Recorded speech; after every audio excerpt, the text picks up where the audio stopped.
Tenemos otro invitado especial hoy, el secretario de Agricultura, Tom Vilsack. Como saben, esta es la segunda vez que el secretario Vilsack encabeza el Departamento de Agricultura, cosa que hizo bajo el gobierno Obama-Biden, lo que lo convierte en el miembro del gabinete del presidente Obama que sirvió por más tiempo.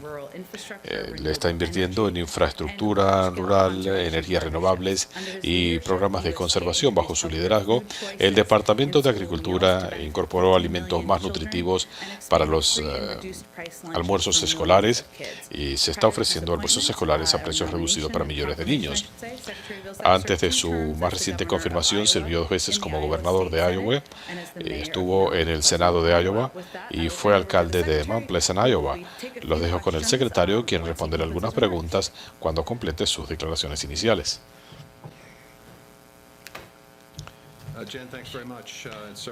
Gracias, Jen. Es un placer estar hoy aquí con todos ustedes. Estoy aquí especialmente para hablar de alimentación y seguridad alimentaria y pensarán que se trata solo de eso, pero realmente implica muchas otras cosas. Cuando se entiende que 25% de la fuerza laboral de Estados Unidos, directa o indirectamente, se ve afectada por la industria de la alimentación, eso significa que un porcentaje significativo de nuestro Producto Bruto está conectado a tener alimentación nutritiva los niños cuando comienzan su jornada escolar. Y al mismo tiempo, como he indicado, es parte del esfuerzo para reducir la pobreza. La seguridad alimentaria es muy importante. Y ciertamente hemos visto el impacto de esto durante el curso de la pandemia. Cuando el plan de rescate para Estados Unidos se promulgó, el hambre en Estados Unidos estaba afectando al 14% de nuestra población, un número sumamente alto. Hoy en día, como resultado de las inversiones hechas bajo el plan de rescate para Estados Unidos, sabemos que la cifra ha bajado a 8% de la población. Es una baja notable en un periodo de 6 meses. Es resultado de la extensión del programa SNAP, de crear un programa de tarjetas para la adquisición de alimentos que le permite a millones de niños tener acceso a comidas nutritivas durante los meses de verano, incrementar nuestro compromiso con el programa WIC y hacer lo que pudiera llamarse una cuota inicial para la reducción del hambre. Tenemos la oportunidad en el curso de los próximos meses, a medida que el Congreso considera el plan de trabajo para Estados Unidos y el plan para familias estadounidenses, de afianzar esos resultados y de construir sobre ellos. Pero hay 3 inversiones cruciales para la seguridad alimentaria y la nutrición en el programa de familias de Estados Unidos. Primero, vamos a asegurarnos que sea permanente este esfuerzo histórico e increíble para alimentar a los niños durante el verano. Como he dicho, hay casi 30 millones de niños estadounidenses que reciben alimentos con descuento gratis en las escuelas. Cuando termina el año lectivo, no hay otro programa salvo el de alimentación en el verano, lo que afecta directamente a estos niños. Ahora tenemos la oportunidad de darle a cada una de estas familias una tarjeta parecida a esta. Esta es la tarjeta para el verano, está disponible y le permite a los padres ir al supermercado, como hacen con su tarjeta SNAP, para adquirir frutas, vegetales y otros alimentos nutritivos para sus hijos, asegurando que 30 millones de niños tienen la oportunidad de tener nutrición durante el verano, estando así mejor preparados para comenzar la escuela, listos para aprender en el otoño. También, como parte de este esfuerzo, estamos ampliando la oportunidad de ofrecer alimentos a precio descontado en zonas de alta pobreza en las escuelas. Esencialmente, esto identifica la capacidad de un distrito escolar donde la participación en SNAP es de casi 40%, de extender este programa a todos en las escuelas. Esto va a ampliar las oportunidades para que los chicos estén bien alimentados. Y por un estudio reciente de Tufts, sabemos que uno de los lugares más saludables donde los niños pueden comer es en las escuelas del país. Así que vamos a ver una extensión de esto y nos vamos a concentrar de manera específica en las escuelas elementales para que los más pequeños tengan estas oportunidades. Y finalmente, vamos a invertir $1.000 millones con la ayuda y asistencia del Congreso en tratar de determinar estrategias para mejorar el valor nutricional de los alimentos que se distribuyen en las escuelas. Estas tres inversiones clave bajo el plan para familias estadounidenses nos van a permitir afianzar los avances en el plan de rescate para Estados Unidos y ojalá reducir el hambre hasta llegar al punto en que no tengamos que hablar de este tema en una conferencia de prensa. Y con esto, con gusto responderé a sus preguntas.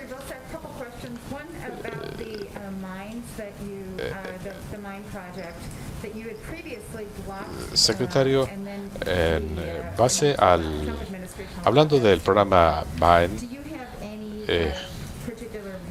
¿tiene usted una posición particular sobre si esto se debe reabrir del minado de la minería de metales?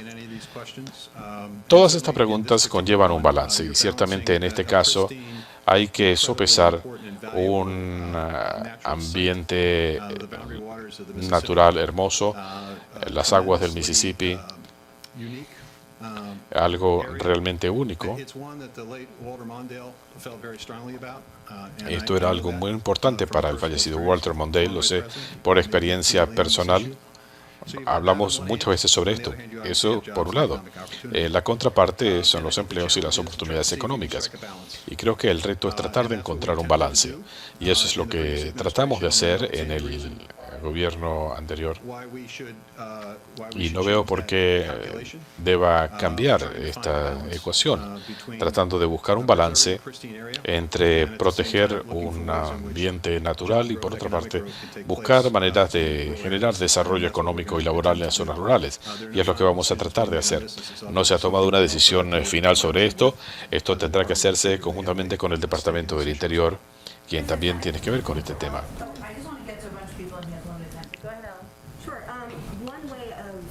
Una forma de incrementar los beneficios de SNAP es reformando el programa de alimentos descontados.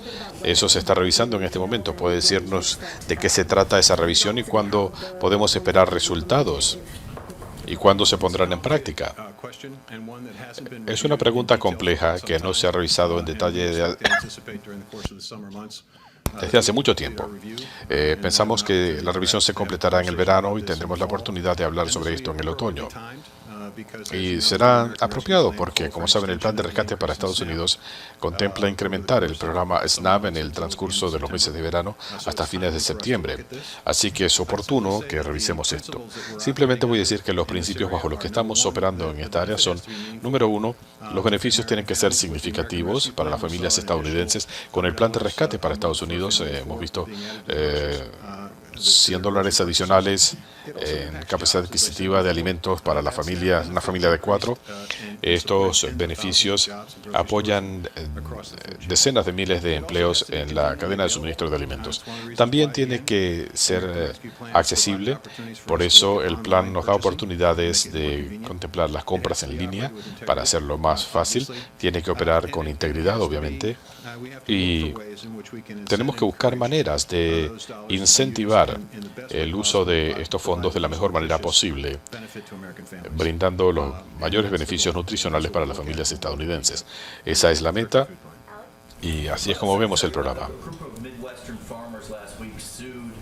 La semana pasada, un grupo de agricultores presentó una demanda sobre el programa de condonación de préstamos. Decían que es injusto con los agricultores blancos. Buena pregunta, y tendremos que remontarnos 20 o 30 años. Sabemos, de hecho, que había otros productores que se vieron discriminados por el Departamento de Agricultura. Lo sabemos. En el pasado reembolsamos a gente por estos actos de discriminación, pero nunca habíamos lidiado con el efecto acumulado. Y me refiero a lo siguiente: cuando yo tengo todas las ventajas de estos programas y las he usado en los últimos 30 años, mi operación puede crecer, puedo invertir en más tierra, tecnología, puedo plantar en el momento apropiado y ganar más dinero.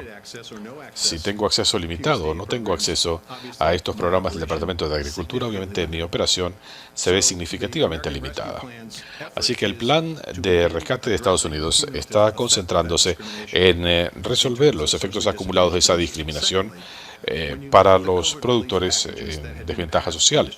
Además, si ustedes ven los paquetes de asistencia distribuidos por el Departamento de Agricultura antes de este plan de rescate y quienes recibieron la mayoría de estos beneficios, es obvio que los agricultores blancos recibieron grandes beneficios con ese programa por la estructura del programa, basado en tamaño y producción. Creo que hay una razón legítima para hacer lo que estamos haciendo.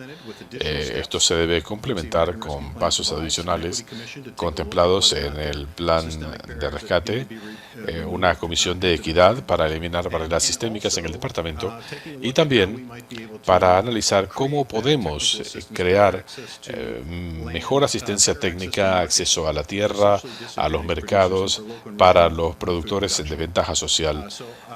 Así que vamos a continuar avanzando en este sentido. Entendemos que los litigios son lo que son y el Departamento de Justicia y otros harán lo que tengan que hacer, pero entre tanto el Departamento de Agricultura va a continuar con este plan.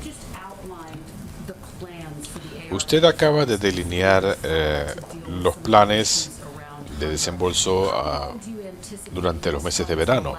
¿Por cuánto tiempo cree que van a durar estos fondos, considerando que el año lectivo del año que viene será único, considerando lo que ocurrió en el último año y qué esperan del Congreso?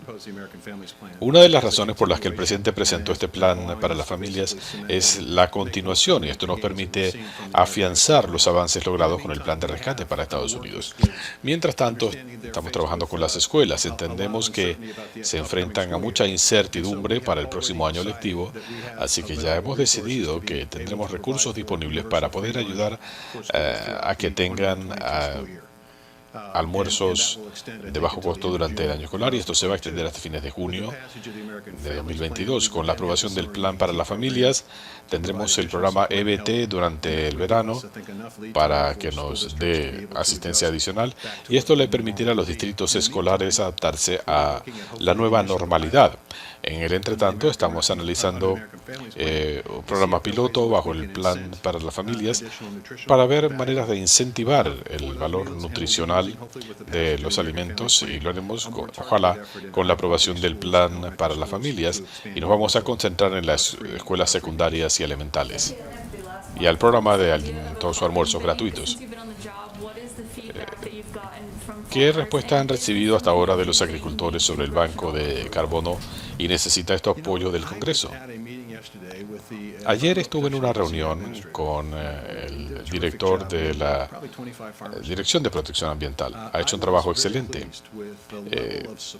Encontré muy satisfactorio el nivel de respaldo e interés de la comunidad agropecuaria en participar en este esfuerzo para reducir emisiones y colaborar con este programa. Tenemos muchas preguntas: ¿cómo podemos hacer esto? No es que nos opongamos o estemos en contra. Se trata de ver cómo podemos ayudar, porque los agricultores entienden algo fundamental de este proceso. Esta es una oportunidad única en la vida para generar otras oportunidades de ingreso para los agricultores. ¿Por qué es importante esto? Porque hoy más del 89% de los agricultores reciben ingresos que vienen del exterior de sus fincas. Así que el Departamento de Agricultura tiene que buscar más oportunidades, y estas se encuentran en el ámbito del clima, ya sean inversiones en tecnología para la captura y utilización de metano, para el bioprocesamiento de materiales. El Departamento de Agricultura tiene una capacidad enorme y múltiples instrumentos que se pueden utilizar para tener los recursos para trabajar con la comunidad agropecuaria para abrazar este futuro. Y ellos coinciden con el presidente Biden, quien dice que la meta aquí es 0 emisiones para el 2050. Pensamos que esto es viable, que dará oportunidades a los agricultores, será muy bueno para el medio ambiente y tendremos suelos y aguas más limpias. ¿Se necesitará aprobación del Congreso? Sí, en el sentido de que todos estos programas requieren fondos.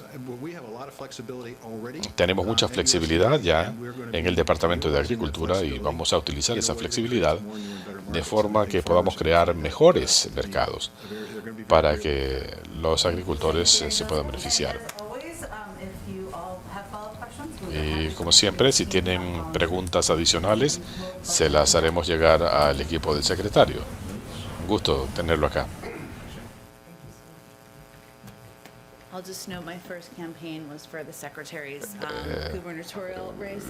Mi primera campaña fue para su candidatura para la gobernación. Un par de puntos antes de comenzar. Esta tarde el presidente Biden, como saben, dará declaraciones sobre el plan de revitalización de restaurantes bajo el programa de rescate para establecimientos de expendio de comida. Como saben, los restaurantes fueron de los más afectados por la pandemia. El fondo de revitalización contempla 28.600 millones de dólares para estos establecimientos y le da prioridad a los negocios de veteranos, de mujeres y de otros grupos en desventaja social y económica. Y durante los primeros 21 días del programa solo se aceptarán solicitudes de estos grupos. Más temprano, el presidente visitó un restaurante local beneficiario de asistencia a través del programa piloto de revitalización, la Taquería Gemelas. Lo voy a destrozar el nombre. Pido disculpas. Es propiedad de inmigrantes mexicanos y pasó de 55 empleados a 7 durante la pandemia. Así que realmente necesitan asistencia. Esto va a permitir reanudar proyectos que quedaron en suspenso, volver a contratar personal y operar con confianza.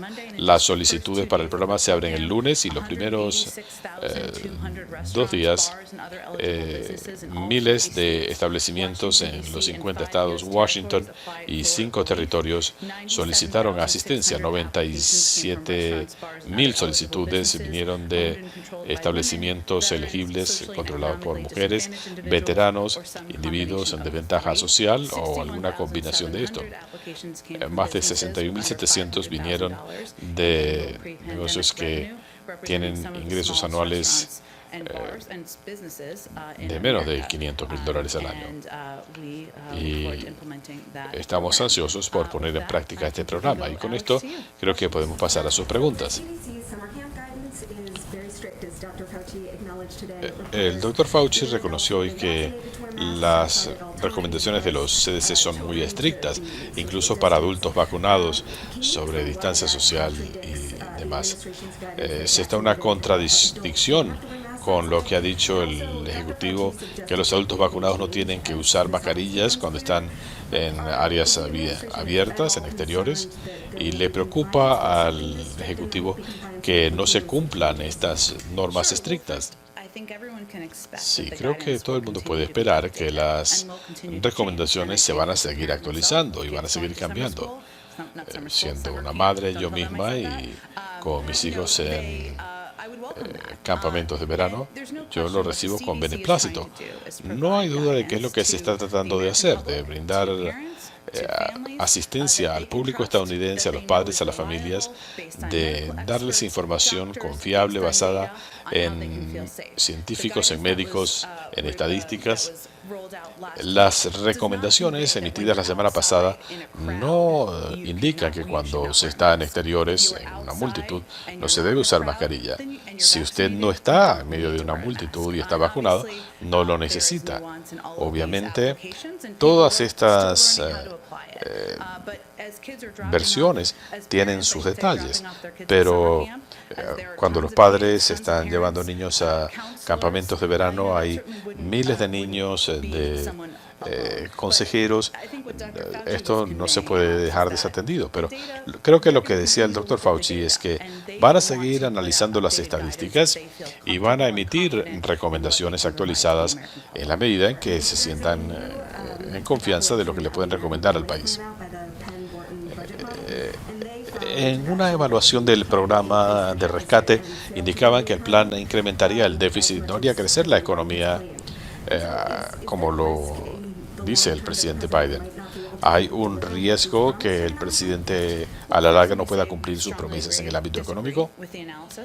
Primero que nada, estamos en total desacuerdo con este análisis. Hay otros expertos independientes, por ejemplo, Moody's y otros, que indican que el Producto Interno Bruto será sustancialmente superior a lo que sería sin este plan de trabajos y de familias, en parte porque tendremos casi un 4% más de participación de ciudadanos en la fuerza laboral y gracias a los permisos familiares remunerados, y al mismo tiempo los beneficios se van a incrementar con el tiempo, con mayor inscripción universitaria y cuidado infantil universal. Así que esto permitirá a muchas mujeres volver a la fuerza laboral. Dependiendo del modelo, también se habla del costo de las inversiones, aun cuando nuestros cálculos vienen de funcionarios de carrera en la Oficina de Administración y Presupuesto. Moody's incluso ha hablado del plan para familias de Estados Unidos, y este plan se hará a lo largo de hasta 10 años. Así que nos vamos a basar en los análisis económicos que se han publicado y nuestros propios análisis internos, y pensamos que sí vamos a poder cumplir con nuestras metas de generar empleos y de costear el programa. El primer ministro Netanyahu está armando un gobierno de coalición desde ayer. ¿Está el presidente siguiendo esta situación y hay alguna perspectiva del Ejecutivo sobre esto? Nosotros leemos lo que publica la prensa, pero no vamos a comentar públicamente sobre una formación de gobierno cuando el proceso está en marcha.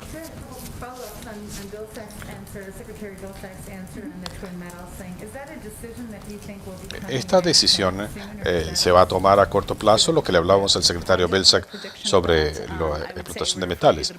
No tengo un pronóstico, la remitiría al Departamento de Agricultura, que serán la fuente idónea para esta información, y veremos si hay algo más que añadir. Y en cuanto a la reunión del G7 y la posible reunión con Putin, ¿tiene algo que decirnos en cuanto al cronograma y a la agenda? No todavía. Tan pronto como tengamos detalles confirmados sobre lugar, fecha, participación, lo compartiremos con ustedes, y apenas tengamos información lo haremos, pero será más cerca de la reunión. Y hablando de mi tema favorito, esta mañana hubo una reunión de la Organización Mundial de Comercio y se habló de la urgencia de actuar. Hay múltiples reportes que sugieren que hay una divergencia dentro del gobierno de Estados Unidos sobre estos temas. ¿Existe tal divergencia interna? ¿Por qué? ¿Y por qué la presión sobre el presidente Biden para que apoye estos planes? Creo que es importante, primero que nada, dar un paso atrás y recordar que el presidente ha hablado de su respaldo a este tipo de excepciones durante su campaña. Hemos estado adelantando un proceso en el Ejecutivo que incluye a todos los participantes. Él recibe con beneplácito distintas opiniones, le gusta conocer los detalles y le gusta ahondar en los pros y contras de cada decisión. A medida que analizamos esta decisión, sé que tú lo sabes, Andrea, pero para los demás, estamos hablando de la posición de Estados Unidos frente a los procesos de la Organización Mundial de Comercio. Ese proceso va a tomar meses y va a requerir que haya una posición unánime para seguir adelante. Lo que se está considerando ahora es la posición de Estados Unidos y nuestro objetivo y cómo podemos brindar el aporte más significativo para la comunidad global. También anunciamos que estamos tomando otras medidas, ofreciendo 16 millones de dosis a la comunidad mundial cuando esté disponible. Esta semana Pfizer anunció que enviaría también vacunas para la comunidad global y seguiremos trabajando con nuestros socios. Esperamos tener más información ahora que ya ha arrancado la reunión de la Organización Mundial de Comercio.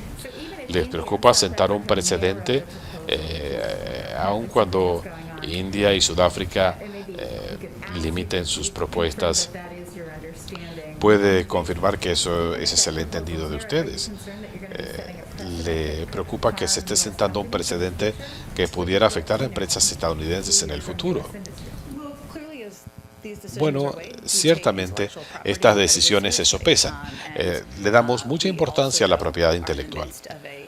También estamos en medio de una pandemia global de proporciones históricas que requiere una serie de soluciones creativas y lo vemos desde esa óptica. Pareciera que ustedes se inclinan a favor de algún tipo de excepción. No estoy tratando de dar indicios, obviamente. Esto sería un anuncio o decisión que sería tomada por el gobierno de los Estados Unidos, pero veremos cuándo será. Será pronto.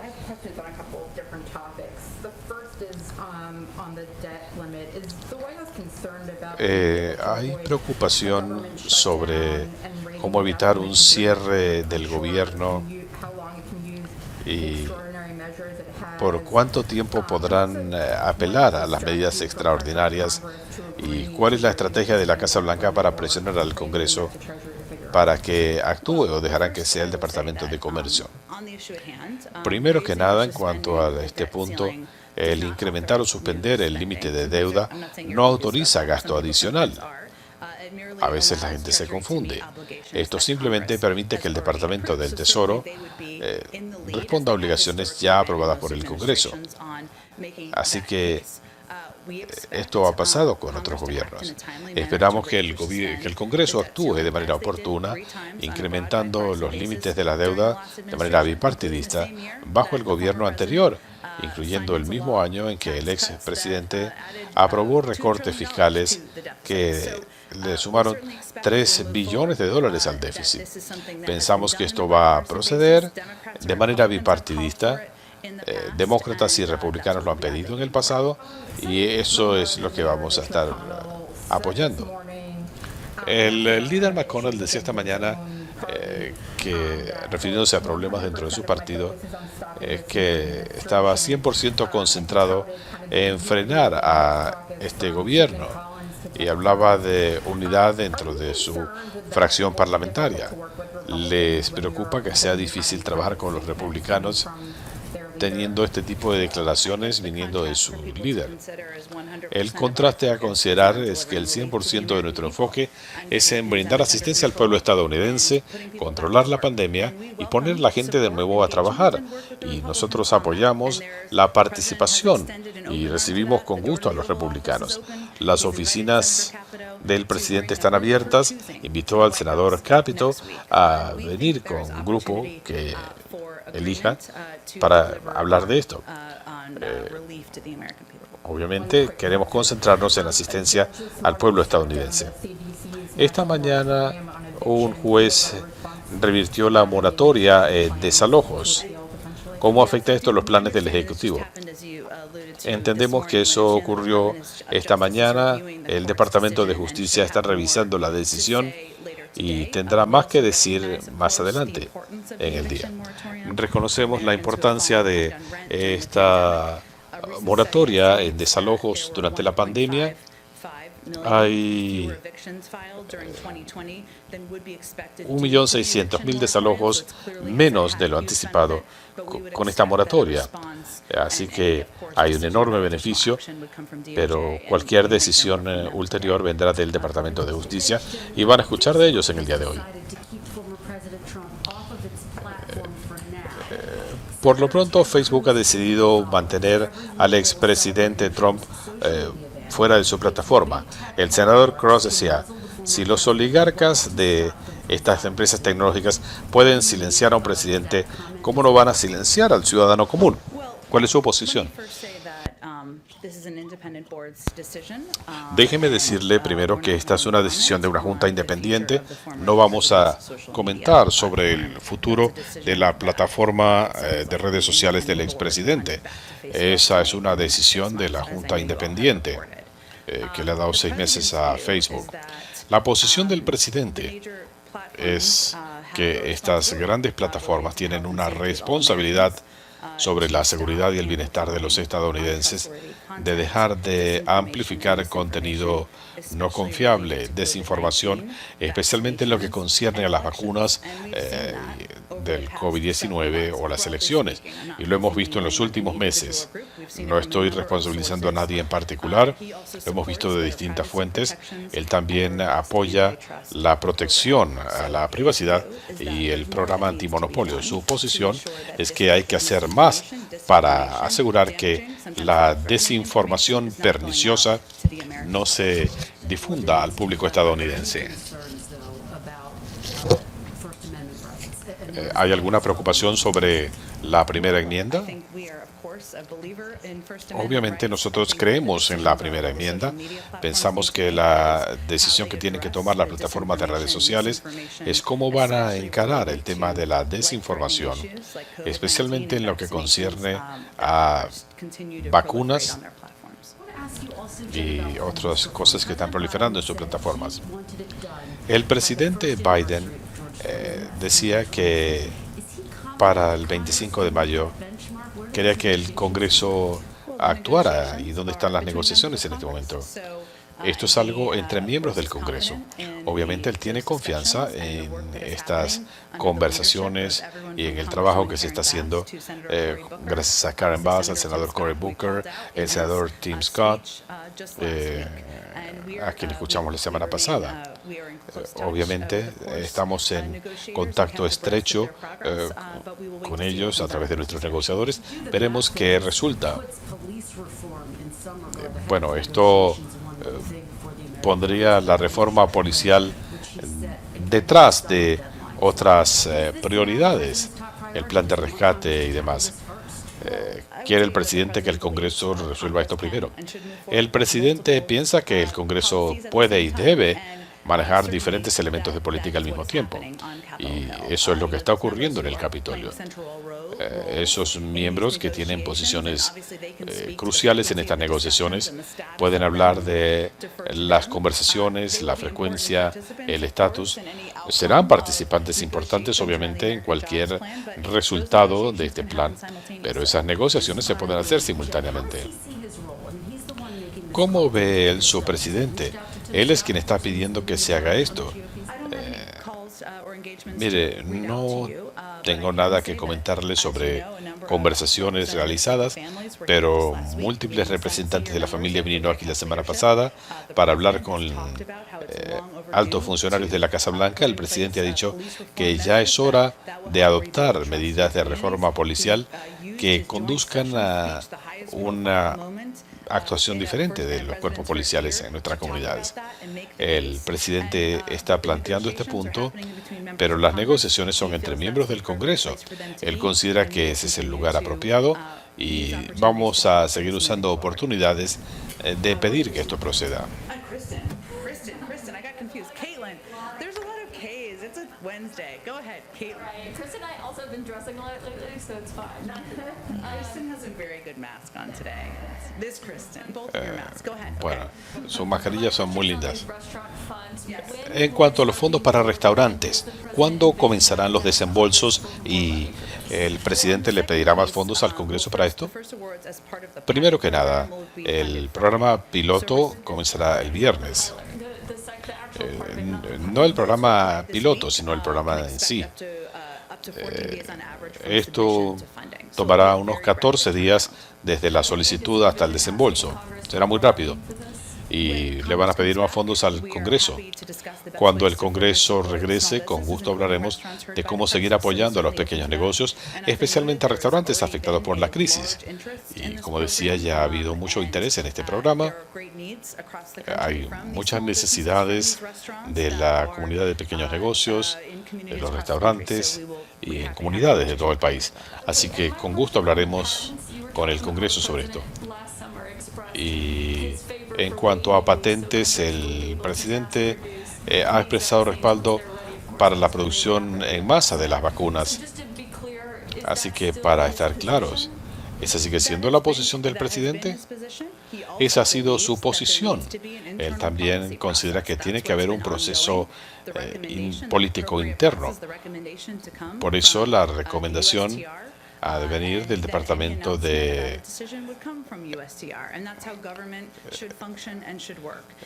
Departamento del Tesoro.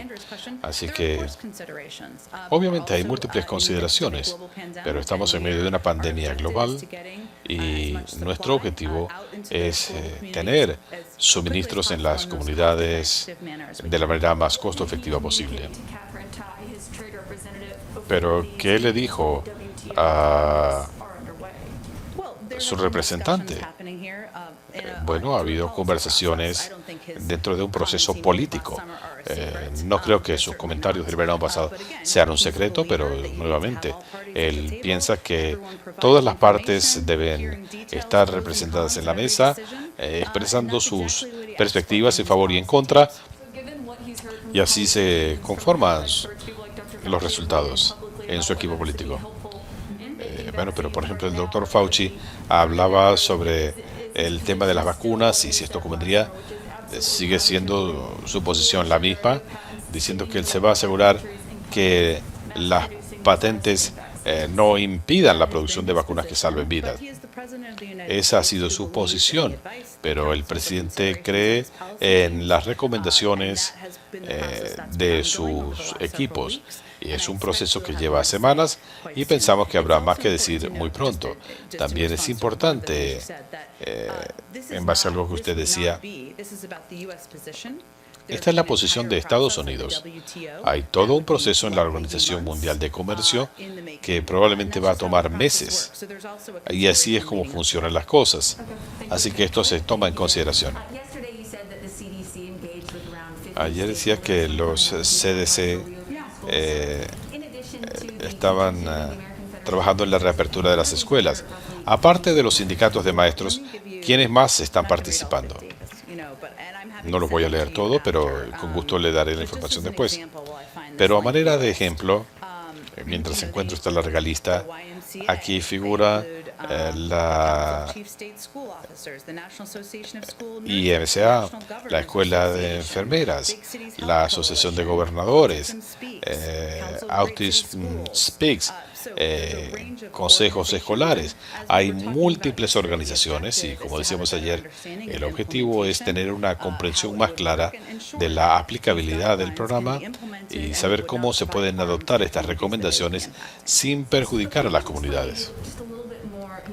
¿Puede explicarnos un poco más por qué los CDC necesitan tantas opiniones externas? ¿Por qué no se basan en la ciencia y punto? Es para asegurar que las recomendaciones realmente se pueden poner en práctica y que se protegen a los individuos que se quieren proteger. Ese es un proceso estándar. En este momento hay un enorme cohete chino que regresará a la Tierra este fin de semana y nadie sabe dónde va a caer. Puede caer en el océano, pero partes pueden caer en zonas pobladas. No es la primera vez que China ha permitido esto a sabiendas. Condena la Casa Blanca este comportamiento irresponsable del programa espacial de China. Primero que nada, el Comando Espacial de Estados Unidos está dándole seguimiento a este cohete y obviamente ellos tendrán detalles más concretos y otros detalles. Estados Unidos está comprometido a enfrentar el riesgo de la concentración de desechos espaciales y queremos trabajar con la comunidad internacional para promover liderazgo y comportamiento responsable. Es en el interés de todas las naciones actuar de manera responsable en el estadio para la sustentabilidad a largo plazo de nuestras actividades espaciales. El enfoque aquí es en cooperación. Vamos a trabajar con nuestros socios internacionales y esto se hará a través de estos canales. Si el cohete causara daño en tierra, se insistiría en que China pague compensación como lo requiere la ONU. Yo la remitiría al Comando Espacial de Estados Unidos, el Departamento de Defensa. En este momento simplemente estamos rastreando esta unidad con el Comando Especial y ojalá ese no sea el resultado. ¿Tiene alguna respuesta a algunas actuaciones de gobernadores republicanos que quieren eliminar algunas salvaguardas y que parecieran sugerir que la pandemia ya pasó, y criticando la burocracia de Washington, diciéndole a la gente que dejen de usar mascarillas en lugares cerrados y demás? ¿Cómo piensan ustedes manejar esa situación celebrando la vacunación y manteniendo las restricciones y evitando que la gente vea esto con un tinte político? ¿Qué nos puede decir? Sí, primero que nada, no solamente tenemos nuestra llamada regular con los gobernadores cada semana de estados demócratas y republicanos para hablar de la aplicación de estas medidas, asignaciones y demás, pero también tenemos contactos regulares con gobernadores y funcionarios locales sobre la evolución de las recomendaciones públicas, sus preguntas y los retos que enfrentan en sus comunidades. Nuestra posición desde el gobierno federal es que estas medidas se adoptaron para proteger a la gente, no solamente a los dirigentes políticos, sino también a las personas en poblaciones vulnerables, los menores, los padres con hijos pequeños. Así que en algunos casos puede ser prematuro levantar estas recomendaciones. El presidente hablaba de cambios en los programas de vacunación para llegar a zonas rurales. ¿Hay alguna preocupación sobre el tema de tener suficientes vacunadores para operar en estas áreas? ¿Se hará esto a través de farmacias locales o habrá un esfuerzo similar de autorizar a otras personas en el campo médico para suministrar las vacunas? Eso ya lo hicimos hace algún tiempo, ampliando el tipo de individuos calificados para actuar como vacunadores, porque desde el comienzo reconocimos que no era una cuestión solo de suministros, sino también de ubicaciones. Y como usted decía, hemos hecho algunos cambios y ajustes, pero también habrá más vacunadores para que un mayor grupo de individuos puedan ser elegibles para vacunar a las personas, porque queremos asegurarnos que en múltiples comunidades del país hay necesidades concretas y la gente debe poder hacer esto. Así que esa no es una preocupación que tengamos en este momento, la falta de, porque hicimos mucho trabajo para prepararnos para estas necesidades. Y debo decir que sí, hay algunos centros masivos de vacunación que abrieron la semana pasada, pero lo que anunciamos fue un enfoque escalonado en este momento. Reconocemos que las cifras diarias van a variar porcentualmente por el punto en que estamos en la pandemia, y sabemos que será cada vez más difícil llegar a la gente a donde están, y de allí los cambios en los horarios de vacunación, en la labor con médicos, en consultorios privados, para que la gente se pueda vacunar con más facilidad. Y en cuanto al viaje a Luisiana, el presidente ha estado visitando estados donde ha habido profundas competencias. Ha viajado mucho a estos estados. ¿Puede decirnos cómo debe interpretar la gente cuando ven al presidente visitando lugares como Luisiana? ¿Qué es lo que hay que observar aquí? Desde que fue elegido, el presidente ha dicho que va a gobernar para todos los estadounidenses, y esa es su meta, para quienes votaron por él o no. Él está concentrado en responderles. Así que mañana hará 2 escalas en Luisiana, va a hablar del plan de trabajo para Estados Unidos y cómo ese plan, con sus inversiones históricas en infraestructura, en la reconstrucción de puentes y carreteras en Luisiana que necesitan mantenimiento desde hace mucho tiempo, no solamente para la gente que viaja o va de un lugar a otro para trabajar, Así que no se trata de ir a hablarle solamente a los demócratas. Eso es parte del mensaje. Al comparar el modelo de Moody's con el de Tim Horton, ¿cómo vislumbra o cómo ve el presidente estas evaluaciones? El modelo Penn Morton se basa en las estadísticas que se le suministraron y estaban mal. Así que vamos a esperar. Entonces, las observaciones vendrán de la oficina de presupuesto. Ellos se van a basar en estadísticas confiables. ¿Y cuándo piensan tener un resultado? No tengo un pronóstico. Les sugiero que les pregunte. El presidente Biden está de acuerdo con la decisión de la gobernadora Whitmer sobre los poliductos que conectan con Canadá. Tendré que analizar el tema con más detalle. Hemos estado evaluando caso por caso. ¿A cuál se refiere? A Enbridge. Cada oleoducto y poliducto es analizado individualmente por su impacto en el medio ambiente, en la economía, y de allí lo determinamos. Tendré que hablar con nuestro equipo. El presidente pudiera hablar de la aplicación más adelante. ¿De qué sitios estamos hablando aquí? En general, por ejemplo, hablando del el tipo de supervisión, primero que nada el presidente asumió el cargo habiendo servido como la persona que estaba a cargo de poner en práctica el plan de rescate para Estados Unidos en los primeros días del gobierno Obama. El presidente toma esto muy en serio y hemos adoptado cambios y reformas con programas de larga data.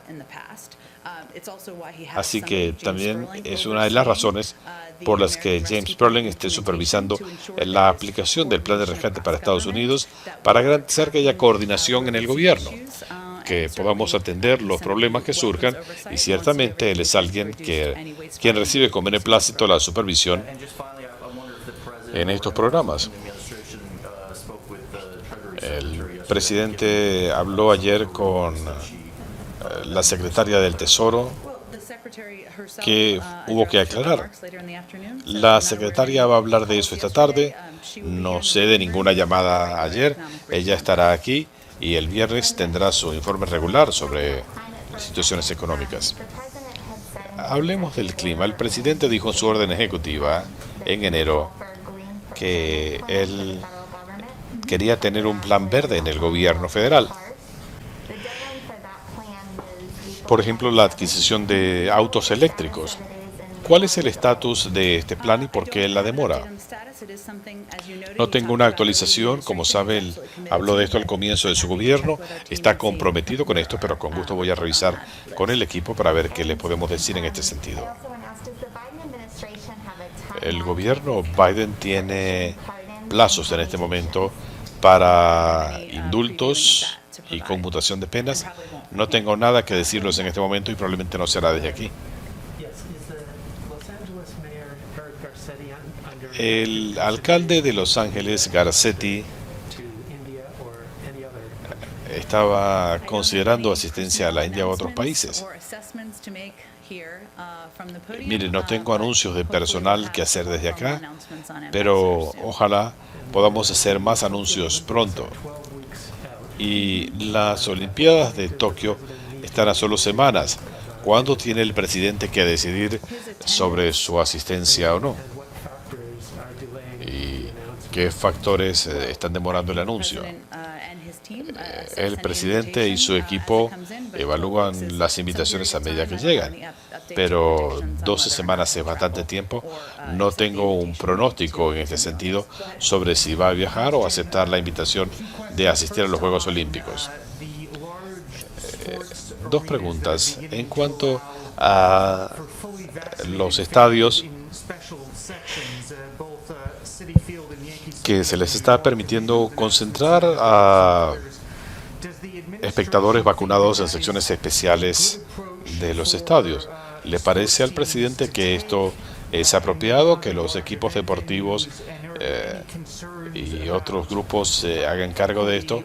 Y hay preocupación sobre el tema de equidad en cuanto al acceso a instalaciones, especialmente edificios construidos con fondos públicos, considerando que hay mucha gente que todavía no se ha vacunado.